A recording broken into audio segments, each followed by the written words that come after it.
Hello guys, അപ്പോൾ എല്ലാവർക്കും welcome to tutorial അല്ല, ഇതൊരു വീഡിയോ. ഇത് വാലറന്റ് ഓൾറെഡി കളിക്കുന്നവർക്ക് വേണ്ടിയിട്ടുള്ളതാണ്. വാലറന്റ് കളിക്കുമ്പം FPS കിട്ടാനും കുറച്ച് കാര്യങ്ങളൊക്കെ നമ്മൾ ബേസിക്കായിട്ട് ചെയ്യുന്ന കുറച്ച് കാര്യങ്ങളുണ്ട്. വാലറന്റ് ഇൻസ്റ്റാൾ ചെയ്തിട്ട് എന്താണ് ചെയ്യേണ്ടതെന്നുള്ളതാണ്. അപ്പം വാലറന്റ് ഇൻസ്റ്റാൾ ചെയ്യാൻ ഗൂഗിളിൽ വാലറന്റ് എന്ന് അടിക്കുക, പ്ലേ നൗ കൊടുക്കുക, ID ഇല്ലെങ്കിൽ മേക്ക് വൺ കൊടുക്കുക, ID ഉണ്ടെങ്കിൽ സൈൻ ഇൻ കൊടുക്കുക. ഓക്കെ, ഡാർക്ക് ഡൈ മെയിൽ കയറി OTP എടുക്കണം. ഇതൊക്കെ 2 ഫാക്ടർ ഓതൻറ്റിക്കേഷൻ ഓൺ ആക്കി ഇട്ടേക്കുന്നുണ്ട്. ഇതൊക്കെ ചെയ്തിടണം കേട്ടോ. അക്കൗണ്ട് ഹാക്കായി പോയാലും ഹാക്കർ നല്ലോണം കഴിവുള്ളതൊക്കെ കൊണ്ടുപോകും. പക്ഷേ എന്നാലും നമ്മളൊരു സന്തോഷത്തിന് ചെയ്തിട്ട് നമുക്കൊരു സെക്യൂർ ഫീലിംഗ് കിട്ടും. രാത്രി ഉറങ്ങുമ്പോൾ ഒരു സന്തോഷം, നല്ലോണം അറിയാമെന്നുള്ളതെന്ന് എന്തായാലും കൊണ്ടുപോകും. അപ്പോൾ നമ്മൾ നേരെ അതാണ്ട് ഇത് ഇൻസ്റ്റാൾ ചെയ്യുന്നു. പ്ലേ ഫ്രീ ഡൗൺലോഡ് കൊടുക്കുമ്പോഴത്തേക്കും ഒരു ഫയൽ ഡൗൺലോഡ് ആവും. ഒരു 68 MB ഒരു ഫയൽ, 67.5. അതിൽ ക്ലിക്ക് ചെയ്യുക, ഇൻസ്റ്റാൾ കൊടുക്കുക. അപ്പോൾ അതിൽ 31 GB വേണമെന്നൊക്കെ പറയും. ശരിക്കും അത്രയും വലിയ സൈസുള്ള ഗെയിമൊന്നും അല്ല ഇത്. അങ്ങ് ഇൻസ്റ്റാൾ കൊടുക്കുക. അത്രയും എടുക്കൂലെന്ന് തോന്നുന്നു സ്പേസ്. ഞാൻ നോക്കാം, ഇൻസ്റ്റാൾ ചെയ്ത് നോക്കാം. എല്ലാം യെസ് കൊടുക്കുക, മനസ്സിലായി. നമ്മൾ കൂടുതലൊന്നും നോ ഒന്നും കൊടുക്കാൻ നിൽക്കണ്ട. പിന്നെ എന്ത് കൊടുക്ക്, അങ്ങനെ കൊടുക്കുക.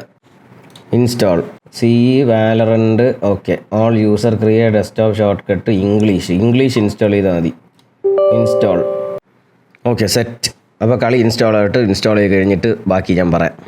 വാലറന്റ് ഇൻസ്റ്റാൾ ചെയ്ത് കഴിഞ്ഞാൽ ആദ്യം ചെയ്യേണ്ടതെന്ന് പറഞ്ഞാൽ സിസ്റ്റം റീസ്റ്റാർട്ട് ചെയ്യണം. സിസ്റ്റം റീസ്റ്റാർട്ട് ചെയ്താലേ വാലറന്റ് ലോഞ്ച് ആവുള്ളൂ. അത് കഴിഞ്ഞിട്ട് കുറച്ച് കാര്യങ്ങൾ ചെയ്യാനുണ്ട്, എല്ലാം ഞാൻ പറഞ്ഞുതരാം. ഇത് ചെയ്ത് കഴിഞ്ഞാൽ കുറച്ച് FPS ബൂസ്റ്റും എന്ന് വെച്ച് കഴിഞ്ഞാൽ കുറച്ച് എല്ലാം ചെയ്ത് കഴിയുമ്പോഴത്തേക്കും കുറച്ച് കാര്യങ്ങൾ ആഡ് ആയിട്ടൊരു ബിഗ് ഡിഫറൻസ് വരാൻ ചാൻസ് ഉണ്ട്. ഓരോരുത്തരുടെ PC സ്പെക്ക് അനുസരിച്ചുകൂടെ ഇരിക്കും. ഒരുപാട് ലോവർ സ്പെക്കാണെങ്കിൽ വലിയ വ്യത്യാസമൊന്നും വരില്ല, എന്നാലും കുറച്ചൊക്കെ ചേഞ്ച് വരും. ഈ കളിയിൽ വേണ്ട ഒരു കാര്യം എന്ന് പറഞ്ഞു കഴിഞ്ഞാൽ ഗ്രാഫിക്സേ വേണ്ട. ഗ്രാഫിക്സ് ഏറ്റവും കുറച്ചിടുന്നതാണ് നല്ലത്. ഞാൻ ഈ ഇംപ്രൂവ് ക്ലാരിറ്റി മാത്രം ഞാൻ ഓണാക്കി ഇടാറുണ്ട്. ചിലപ്പോൾ അത് വേണ്ടെന്നുണ്ടെങ്കിൽ അത് അണച്ചിട്ടാൽ മതി. ഒരുപാട് FPS വലിക്കും. ഇത് ഓൺ ചെയ്തിടുക. NVIDIA ഗ്രാഫിക് കാർഡ് ഉണ്ടെങ്കിൽ ഓൺ പ്ലസ് ബൂസ്റ്റ് ഇടുക. ഇത് ലോ ലേറ്റൻസി മോഡാണ്. അപ്പം ഇൻപുട്ട് ലാഗ് റെഡ്യൂസ് ചെയ്യുന്നതാണ് പറയുന്നത്. എനിക്ക് അറിഞ്ഞൂടാ, എന്തായാലും ഒരു കളി തന്നിട്ടുണ്ട്, ഞാൻ ഇട്ടിട്ടുണ്ട്. ഓക്കെ, അപ്പോൾ ഇതൊക്കെയാണ് സെറ്റിങ്സ്. എല്ലാം ലോ ഇടുക. അത് കഴിഞ്ഞിട്ട് നമുക്ക് ചെയ്യേണ്ടത് കളി ക്ലോസ് ചെയ്തിട്ട് ഇറങ്ങുക. ഇനി നമുക്കെല്ലാം വെളിയിലാണ് ചെയ്യാനുള്ളത്. റൺ എടുക്കുക. ടെമ്പററി ഫയൽ ഡിലീറ്റ് ചെയ്ത് കളയുക, പറ്റണയൊക്കെ ഡിലീറ്റ് ചെയ്ത് കളയുക. അത് കഴിഞ്ഞിട്ട് നമ്മളിപ്പോൾ പെർസെൻറ്റേജ് എന്നല്ല അടിച്ചത്, ഇനി വെറുതെ ടെമ്പ് എന്ന് അടിക്കുക. അപ്പോൾ വീണ്ടും ടെമ്പററി ഫയൽസ് വരും, അതും കൂടെ ഡിലീറ്റ് ചെയ്ത് കളയുക. അത് കഴിഞ്ഞിട്ട് നമ്മൾ ചെയ്യാനുള്ളതെന്ന് പറഞ്ഞു കഴിഞ്ഞാൽ NVIDIA ഉള്ളവർ NVIDIA ഗ്രാഫിക് സെറ്റിങ്സിൽ കയറുക. AMDയുടേതും ഏതാണ്ട് ഇതുപോലെയൊക്കെ തന്നെയാണ്, ഒന്ന് കണ്ടു വെച്ചോ. എനിക്ക് സത്യം പറഞ്ഞാൽ AMD ഗ്രാഫിക് കാർഡ് ഞാൻ ഉപയോഗിച്ചിട്ടുണ്ടെങ്കിലും അധികം എനിക്കതിനെപ്പറ്റി പറഞ്ഞു തരാൻ അറിഞ്ഞൂടാ. പെർഫോമൻസിലോട്ടങ്ങ് വലിച്ചിടുക. 3D സെറ്റിങ്സിൽ കയറിയിട്ട് നമുക്ക് ചെയ്യാനുള്ള 1-2 കാര്യങ്ങൾ. ഒന്നെന്ന് പറഞ്ഞു കഴിഞ്ഞാൽ ക്വാളിറ്റി മാറ്റിയിട്ട് ഹൈ പെർഫോമൻസ് കൊടുക്കുക. Texture filtering quality high performance. എല്ലാ സിങ്കും vertical V sync G sync എന്തൊക്കെ സിങ്ക് ഉണ്ടോ അതെല്ലാം അണക്കുക. ഈ സിങ്ക് എന്ന് പറയുന്ന സാധനം ഇട്ട് കഴിഞ്ഞാൽ നമുക്ക് സ്ക്രീൻ ടയറിങ് മാറുന്നല്ലാതെ ഭയങ്കര ഇൻപുട്ട് ലാഗ് കൂടും. FPS നമ്മുടെ ഫ്രെയിം റേറ്റ് ആയിട്ട് ക്യാപ്പ് ചെയ്യും. അപ്പോൾ അതുകൊണ്ട് നൈസായിട്ട് അതങ്ങ് ഓഫ് ചെയ്യുന്നതാണ് നല്ലത്. പിന്നീട് എല്ലാം ലോ ലേറ്റൻസി മോഡ്. ഇത് അൾട്രയാണ് സാധാരണ ഇടണത്, നമുക്ക് അൾട്ര ഇടാം. Okay, low latency mode. ഈ ലോ ലേറ്റൻസി മോഡ് എല്ലാവരെയും കാണും തോന്നുന്നില്ല, ഉള്ളവരൊക്കെ കേട്ടോ. പവർ മാനേജ്മെൻറ്റ് മോഡ് നോർമൽ മാറ്റിയിട്ട് പ്രിഫർ മാക്സിമം പെർഫോമൻസ് കൊടുക്കുക. ഓക്കെ, എന്നിട്ട് അപ്ലൈ കൊടുക്കുക. ഇനി ചെയ്യേണ്ടതെന്ന് പറഞ്ഞു കഴിഞ്ഞാൽ വേറെ ഒന്നും വലുതായിട്ട് മാറ്റണ്ട. ഇവിടെ നിങ്ങൾ എത്രയാണോ ഹേർട്സ് നിങ്ങളെ മോണിറ്റർ അത് സെലക്ട് ചെയ്ത് കൊടുക്കുക. അത് ചിലതിൽ ഇതിൽ വന്ന് കിടക്കുകയാണെങ്കിൽ 120 നിങ്ങളെ മോണിറ്ററിൻ്റെ എത്രയാണോ റിഫ്രഷ് റേറ്റ് ഉള്ളത് അതിൻ്റെ താഴെയുള്ള കാണിക്കും. താഴോട്ട് വരുമ്പോൾ ഒരു PC എന്ന് പറഞ്ഞിട്ട് ഒരു റെസൊല്യൂഷൻ കിടപ്പുണ്ട്. അതിൽ വരുമ്പോഴേ ഈ എത്രയാണോ മാക്സിമം റിഫ്രഷ് റേറ്റ് അത് കാണിക്കുകയുള്ളൂ. അത് കൊടുക്കുക. പിന്നെ വേറെ പ്രത്യേകിച്ചാലും ചെയ്യാനില്ല. അത് കഴിഞ്ഞിട്ട് ഗ്രാഫിക്സിൽ കയറുക. ഗ്രാഫിക്സ് സെറ്റിങ്ങിൽ കയറിയിട്ട് ഞാനിത് ഓൾറെഡി കൊടുത്തിട്ടുണ്ട്. ഇതിൽ പോയിട്ട് ബ്രൗസ് എടുക്കുക. ഇത് ഓണാക്കി ഇടണം കേട്ടോ. ഗ്രാഫിക് സെറ്റിംഗ് എടുത്തിട്ട് ഇത് ഓണാക്കി ഇടണം. അപ്പോൾ സിസ്റ്റം റീസ്റ്റാർട്ട് ചെയ്യണമെന്ന് പറയും. Hardware accelerated GPU scheduling. അപ്പോൾ ഇത് ഓണാക്കി ഇടുക. എന്നിട്ട് വാലറന്റ് എടുത്തിട്ട് ഈ ബ്രൗസിൽ കയറിയിട്ട് ഇതാണ് എടുക്കേണ്ടത്. ഇത് നിങ്ങളുടെ എവിടെയാണോ ഫയൽ കിടക്കുന്നത് ഇതാണ്ട് ലൈവ് വാലറന്റ് ഫോൾഡറിൻ്റെ അകത്ത് ലോക്കൽ റയറ്റ് ഗെയിംസിൽ വാലറന്റ് ഫോൾഡറിൽ ലൈവ് ഷൂട്ടർ ഗെയിം ഇതല്ല കൊടുക്കേണ്ടത്. ഈ വാലറന്റ് അല്ല കൊടുക്കേണ്ടത്. ഷൂട്ടർ ഗെയിം ബൈനറി Windows 64 ഇതാണ് കൊടുക്കേണ്ടത്. ഈ സാധനം ഇവിടെ സെലക്ട് ചെയ്ത് കൊടുക്കുക. ഓക്കെ, അപ്പോൾ എന്നിട്ട് അതിവിടെ വരും. അതിൽ ക്ലിക്ക് ചെയ്തിട്ട് ഓപ്ഷൻസ് എടുത്തിട്ട് ഹൈ പെർഫോമൻസ് കൊടുക്കുക. എന്നിട്ട് കൺട്രോൾ പാനൽ എടുക്കുക. പവർ ഓപ്ഷൻസ് ഇതെടുക്കുക. ഹൈ പെർഫോമൻസ് ഇടുക, ചേഞ്ച് പ്ലാൻ കൊടുക്കുക, ഓക്കെ ഹൈ പെർഫോമൻസ് ഇടുക, അത്ര തന്നെ. പവർ സേവിങ്ങോ ബാലൻസ് വേണമെങ്കിൽ എടുത്ത് ഹൈ പെർഫോമൻസിൽ ഇടുക. പിന്നീട് ചെയ്യാനുള്ളതെന്ന് പറഞ്ഞു കഴിഞ്ഞാൽ ഈ സ്റ്റാർട്ടപ്പിൽ വരുന്ന ആപ്പുകളെല്ലാം എടുത്ത് കളയുക, ഇതെല്ലാം ഡിസേബിൾ ചെയ്തിടുക. ഇതിലിപ്പോൾ എനേബിളായി കിടക്കണ NCXT ക്യാം ഉണ്ട്, അത് മാത്രം കിടക്കട്ടെ. വേറെ റൈറ്റ് ക്ലൈൻ്റ് ഒന്നും ഡിസേബിൾ ചെയ്യല്, വാൻഗാർഡ് ഡിസേബിൾ ചെയ്യല്, ഇത് ഡിസേബിൾ, വേണ്ടാത്ത എല്ലാം ഡിസേബിൾ ചെയ്തിടുക. വാൾപേപ്പർ ഇത് എടുത്ത് കളയാനാണ് നല്ല ശരിക്കും ഈ സാധനം, എന്തായാലും ലൈവിൻ്റെ ഇടയ്ക്ക് എടുത്ത് കളയാം. പിന്നെ ഇത്രയും ഐക്കൺസ് ഡെസ്ക്ടോപ്പ് ഇടല്ല കേട്ടോ, അത് വലിയൊരു സീനാണ്. ഇതെടുത്തിട്ട് ഷോ ഡെസ്ക്ടോപ്പ് ഐക്കൺ അങ്ങ് മാറ്റിയാൽ മതി. ഇനി നമ്മൾ കളിയിൽ കയറി. അപ്പം നിങ്ങൾ ഒരുപാട് ചോദിക്കുന്ന ഒരു കാര്യമുണ്ട്, എയിം എങ്ങനെ ഇമ്പ്രൂവ് ചെയ്യാമെന്ന് പറഞ്ഞിട്ട്. എയിം ഇമ്പ്രൂവ് ചെയ്യാനായിട്ട് പ്രാക്ടീസ് വരിക, പ്രാക്ടീസ് ഓണാക്കുക, ബോട്ടിൻ്റെ ഹെഡ് ലെവലിൽ ക്രോസ് എയർ പ്ലേസ് ചെയ്ത് പഠിക്കുക. ഇങ്ങനെ ഒന്നും ക്രോസ് എയർ ഇങ്ങനെ വെച്ചുകൊണ്ട് കളിക്കരുത് ഒരിക്കലും.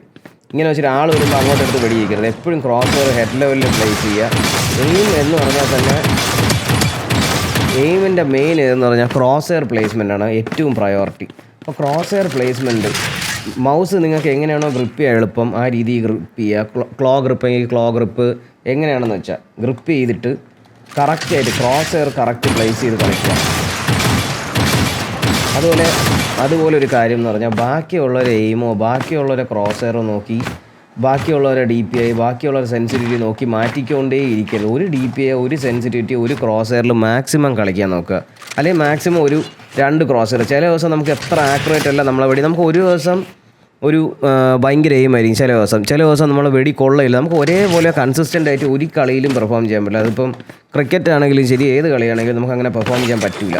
അപ്പോൾ നമുക്ക് മോശം എയിമുള്ള ദിവസങ്ങളിൽ ചെയ്യേണ്ടതെന്ന് പറഞ്ഞു കഴിഞ്ഞാൽ 2 ക്രോസ് എയർ കീപ്പ് ചെയ്യുക. ഒരെണ്ണം നല്ല എയിമുള്ള ദിവസം കളിക്കുക. ഇപ്പോൾ ഇങ്ങനത്തെ ഡോട്ട് ക്രോസ് എയറൊക്കെ നല്ല എയിമുള്ള ദിവസം കളിക്കാൻ വേണ്ടി വെച്ചിട്ട് വേറൊരു ക്രോസ് എയർ കൂടെ സെറ്റ് ചെയ്ത് വയ്ക്കും, ഒരു വലിയൊരു ക്രോസ് എയർ കൂടെ. അപ്പം എയിം ശോകമായിട്ട് കിടക്കുന്ന ദിവസം നിങ്ങൾക്ക് കളിക്കാൻ വേണ്ടിയിട്ട് ഒരു ക്രോസ് എയറും കൂടെ സെറ്റാക്കി വയ്ക്കുക. എയിം ഒട്ടും ഇല്ലാത്ത ദിവസം വലിയൊരു ക്രോസ് എയർ വെച്ച് കളിക്കുക, നല്ല എയിമായി കിടക്കുന്ന ദിവസം കൊച്ചു ക്രോസ് എയർ വെച്ച് കളിക്കുക. ഓക്കെ. പിന്നെ സെൻസിറ്റിവിറ്റി സെറ്റാക്കണ ഒരു കാര്യം ഞാൻ പറഞ്ഞുതരാം. സെൻസിറ്റിവിറ്റി സെറ്റാക്കാനായിട്ട് 2-3 വഴികളുണ്ട്. ഒന്നെന്ന് പറഞ്ഞാൽ മതിൽ ഓട്ട ഇടണമെന്ന് പറഞ്ഞു കഴിഞ്ഞാൽ ഒരു ഓട്ട ഇട്ടിട്ട് നമ്മൾ ക്രോസർ അതിൽ തന്നെ വെച്ചിട്ട് നമ്മൾ ലെഫ്റ്റ് റൈറ്റ് ഇങ്ങനെ ഓടി നോക്കുക. ക്രോസർ അതിൽ തന്നെ വയ്ക്കാൻ പറ്റുന്നുണ്ടെങ്കിൽ വലിയ കുഴപ്പമില്ല. പക്ഷേ ഇങ്ങനെ ക്രോസർ ഇങ്ങനെ മാറിപ്പോയാണ് നമുക്ക് ഈ ഒരു ഹോളിനെ ട്രാക്ക് ചെയ്യാൻ പറ്റില്ല. എൻ്റെ അർത്ഥം ക്രോസ് എയറിൻ്റെ നിങ്ങളുടെ സെൻസിറ്റിവിറ്റി കൂടുതലാണ്, കുറച്ച് കുറയ്ക്കണം എന്നാണ് എൻ്റെ അർത്ഥം. അങ്ങനെ കുറച്ച് കൊണ്ടുവരിക സെൻസിറ്റിവിറ്റി, അതൊരു സംഭവം. പിന്നീട് വേറൊരു കാര്യം എന്ന് വെച്ച് കഴിഞ്ഞാൽ, ഇപ്പം നിങ്ങളിങ്ങനെ വെടി വെച്ചുകൊണ്ടിരിക്കുകയാണ്, പെട്ടെന്ന് ബാക്കിൽ നിന്ന് ഒരാൾ വന്നു എന്നാൽ ഇങ്ങനെ തിരിയാൻ പറ്റുമോ നോക്കുക. ബാക്കിൽ നമ്മളിപ്പോൾ വെടി വെച്ചുകൊണ്ട് നമുക്ക് തിരിഞ്ഞ് അടിച്ചാൽ കൊള്ളയൊന്നുമില്ല, പക്ഷേ തിരിയുമ്പോഴത്തേക്കും ഇത്രയൊക്കെ തിരിയാൻ പറ്റണമെങ്കിൽ നിങ്ങളുടെ സെൻസിറ്റിവിറ്റി ഭയങ്കര കൂടുതലാണ്. ഒറ്റ ഫ്ലിക്ക് അടിക്കുമ്പോഴത്തേക്കും കറങ്ങി ഇവിടേക്ക് വന്നു കഴിഞ്ഞാൽ എൻ്റെ അടുത്ത് നിങ്ങളുടെ സെൻസിറ്റിവിറ്റി ഭയങ്കര കൂടുതലാണെന്നാണ്. അപ്പം മാക്സിമം സെൻസിറ്റിവിറ്റി ഒരു ഫുൾ ഫ്ലിക്ക് അടിക്കുമ്പോഴത്തേക്ക്, ഒരു ഫുൾ മൗസ് ഇങ്ങനെ ആക്കുമ്പോഴത്തേക്കും ഒരു എന്ത് പറയാനാണ് ബാക്കിലോട്ട് തിരിയാൻ പറ്റുമോ നോക്കുക. ഒരു 180 360 ആണെങ്കിൽ നമ്മൾ നേരെ നോക്കണം, ഇങ്ങനെ നോക്കിയിട്ട് ഇങ്ങനെ കറങ്ങി പറയുന്നത് 360. ഒരു 180 നിങ്ങൾക്ക് തിരിയാൻ പറ്റുമോ നോക്കുക. അങ്ങനെയാണെങ്കിൽ ഓക്കെ ഫൈൻ, വലിയ കുഴപ്പമില്ല, സെറ്റാണ്. ഇതൊക്കെയാണ് ബേസിക് ഗൈസ്. ഇതൊക്കെ എല്ലാം പേഴ്സണൽ പ്രിഫറൻസ് ആണ്. Cross air, sensitivity, DPI. ഒരു കാര്യം പറയാനുള്ളതെന്ന് പറഞ്ഞാൽ ക്രോസ് എയർ, DPI, സെൻസിറ്റിവിറ്റി ഇങ്ങനെ മാറ്റിക്കൊണ്ടേ ഇരിക്കാതെ വെടി കൊള്ളണില്ലെങ്കിൽ അത് നിങ്ങളുടെ പ്രശ്നമാണ്, വേറെ ഒന്നുമല്ല. നിങ്ങളുടെ സെൻസിറ്റിവിറ്റിയുടെ എല്ലാം നിങ്ങളുടെ DPI എല്ലാം ഒന്നുമല്ല, നമ്മുടെ പ്രശ്നമാണ്. അന്നത്തെ ദിവസം നമുക്ക് വെടികൊള്ളാത്ത ദിവസമാണ്, മനസ്സിലായ? അപ്പം അത് അന്നത്തെ ദിവസം മാറ്റിക്കൊണ്ടിരുന്ന് കഴിഞ്ഞാൽ പിന്നെ നിങ്ങൾ പിറ്റേ ദിവസം വരുമ്പോൾ നിങ്ങൾ സെൻസിറ്റിവിറ്റി വെടി കൊള്ളൂല, ആ ക്രോസ് എയർ മാറ്റിക്കൊണ്ട് വെടി കൊള്ളൂല, ശരിക്കും വെടി കൊള്ളാതെയോ. അപ്പോൾ നിങ്ങൾ നൈസായിട്ട് ഒരേ ക്രോസ് എയർ, ഒരേ സെൻസിറ്റിവിറ്റി, ഒരേ DPI ഇട്ട് കളിക്കുക. ഓക്കെ, അപ്പോൾ ഇത്രയേ ഉള്ളൂ ഗൈസ്. ഈ ട്യൂട്ടോറിയൽ ഡെഫിനറ്റ്ലി നിങ്ങളുടെ എയിമും നിങ്ങളുടെ ഗെയിം പ്ലേയും ഹാർഡ് സ്റ്റക്കായിട്ട് ഇരിക്കുന്നവർക്ക് ഇറങ്ങി വരാനും ഉറപ്പായിട്ടും പറ്റും. ഒരാഴ്ച നിങ്ങൾ ട്രൈ ചെയ്തിട്ട് ഹാർഡ് സ്റ്റക്ക് മാറുകയാണ്, നിങ്ങളെ റാങ്ക് ഇമ്പ്രൂവ് ആയി, നിങ്ങളെ ഗെയിം ഇമ്പ്രൂവ് ആയിട്ടുണ്ട് എങ്കിൽ താഴെ കമൻറ്റ് ചെയ്യുക. Okay guys, thank you.